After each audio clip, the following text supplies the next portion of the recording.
কেউ একজন আপনার মেসেজে বিরক্ত করছে জেনেও আপনি তাকে বারবার মেসেজ দিয়ে যাচ্ছেন, কারণ আপনার কাছে তার প্রায়োরিটি তো সবার আগে। আপনি তাকে ভালোবাসেন, কিন্তু কি অদ্ভুতভাবে সে আপনাকে ইগনোর করেছে। আপনার দেওয়া মেসেজ রিপ্লাই করা তো দূরের কথা, সামান্য সেন্ড করার টাইম পর্যন্ত নেই।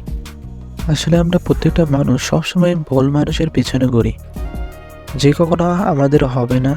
যার কাছে আমাদের মূল্য নেই তার কাছে বারবার ছুটে যায়।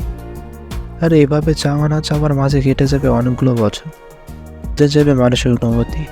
কেউ আগের মতো থাকবে না, ভালোবাসা একই জায়গায় হয়তো থাকবে না, কারণ আপনি হাঁটতে হাঁটতে অনেক পথ অতিক্রম করে ফেলবেন।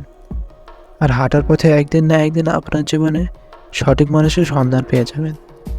তো তখন হয়তো নিজে নিজে হেসে বলবেন, কি বোকাই না ছিলাম আমি। ভুল মানুষকে আঁকড়ে ধরে বাঁচার ইচ্ছাতে কতবার মরেছিলাম।